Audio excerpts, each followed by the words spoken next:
കേരള രാഷ്ട്രീയത്തിൽ ചരിത്രത്തിൽ പോലും കേട്ടുകേൾവിയില്ലാത്ത അത്രയും നാണക്കേടുണ്ടാക്കിയ രാഹുൽ മാങ്കൂട്ടത്തിൽ MLA കോൺഗ്രസ് സംരക്ഷിക്കുകയാണ് എന്നുള്ളത് CPIM സംസ്ഥാന സെക്രട്ടറി MP ഗോവിന്ദൻ വ്യക്തമാക്കുകയാണ്.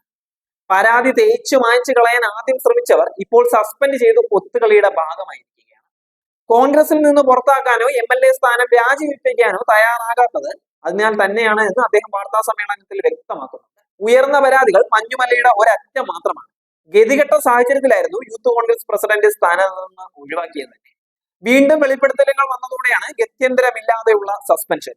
കോൺഗ്രസ് ഭരണഘടനാ പ്രകാരം സസ്പെൻഡ് ചെയ്യപ്പെടുന്ന ജനപ്രതിനിധി എല്ലാ പദവികളിൽ നിന്നും രാജിവെക്കണം. കാലാവധി നിശ്ചയിക്കാത്തതിനാൽ തന്നെ ഒരു മാസം കഴിഞ്ഞ് സ്വാഭാവികമായിട്ടും രാഹുലിന് തിരിച്ചു വരാനും സാധിക്കും. ജനങ്ങളുടെയും പ്രതികരിച്ച കോൺഗ്രസ് പ്രവർത്തകരുടെയും കണ്ണിൽ പൊടിയിടാൻ തന്നെയാണ് ഈ സസ്പെൻഷൻ. രാഹുൽ ചെയ്ത ഹീന പ്രവൃത്തിയുടെ പേരിൽ മുഖ്യമന്ത്രിയുടെ വസതിയിലേക്ക് ക്രിമിനലുകളെയും കൂട്ടി അക്രമ മാർച്ച് നടത്തിയത് എന്തിനാണ് എന്ന് കോൺഗ്രസ് നേതൃത്വം പറയുക തന്നെ വേണം. പോലീസിന് നേരെ തീപ്പന്തം എറിഞ്ഞത് നാട്ടിൽ കലാപം ഉണ്ടാക്കാൻ തന്നെയാണ്. വാർത്ത പുറത്തു കൊണ്ടുവന്ന റിപ്പോർട്ടർ ചാനലിന്റെ ഓഫീസ് മാധ്യമ പ്രവർത്തകരെയും ആക്രമിക്കുകയും ചെയ്യുകയാണ്. തൃശൂരിൽ ദേശാഭിമാനിയുടെ വാർഷികത്തിന്റെ ബോർഡുകളും CPIM കൊടിമരങ്ങളും തകർക്കുകയും ചെയ്യുകയാണ്. വടകരയിൽ സംഘർഷമുണ്ടാക്കാൻ ഷാഫി പറമ്പിൽ MP തന്നെ നേതൃത്വം കൊടുക്കുകയും ചെയ്തിട്ടുണ്ട്. വ്യാപക ആക്രമണം അഴിച്ചുവിട്ട് രാഹുലിന്റെ നെറികെട്ട പ്രവൃത്തിയെ ജനങ്ങളിൽ നിന്ന് മറയ്ക്കാനാവില്ല എന്ന് കോൺഗ്രസ് നേതൃത്വം മനസ്സിലാക്കണമെന്ന് MP ഗോവിന്ദൻ വ്യക്തമാക്കുകയാണ്.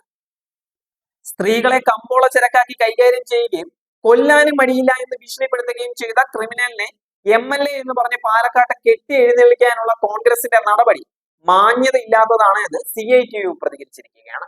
പ്രവൃത്തി ദൂഷ്യം തിരുത്തുന്നതിന് പകരം പരാതിപ്പെടുന്നവരെയും അന്യായം തുറന്നു കാണിക്കുന്നവരെയും കൈകാര്യം ചെയ്യാനാണ് കോൺഗ്രസ് ശ്രമമെങ്കിൽ തൊഴിലാളികൾ കയ്യും കെട്ടി നോക്കിയിരിക്കില്ല എന്ന് CITU സംസ്ഥാന കമ്മിറ്റി പ്രസ്താവനയിൽ വ്യക്തമായി പറയുകയാണ്. രാഹുൽ മാങ്കൂട്ടത്തിന്റെ പ്രസ്താവനകളും പ്രകോപനപരമായ പ്രവൃത്തികളും ഒരു MLAക്ക് നിരക്കുന്നതല്ല.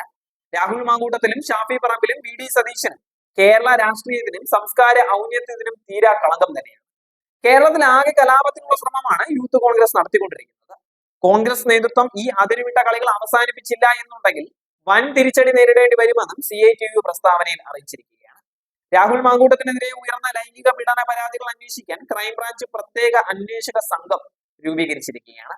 ക്രൈംബ്രാഞ്ച് സെൻട്രൽ യൂണിറ്റിലെ DYSP ഷാജിയാണ് അന്വേഷണ ഉദ്യോഗസ്ഥൻ. ക്രൈംബ്രാഞ്ച് ഇൻസ്പെക്ടർമാരായ Sagar, Sajan, cyber operations inspector Shinoj എന്നിവരും സംഘത്തിലുണ്ട്. വനിതാ സിവിൽ പോലീസ് ഉദ്യോഗസ്ഥരെയും അന്വേഷക സംഘത്തിൽ ഉൾപ്പെടുത്തുന്നതായിരിക്കും. അന്വേഷക സംഘം ശനിയാഴ്ച പ്രത്യേക യോഗം ചേരുന്നതായിരിക്കും.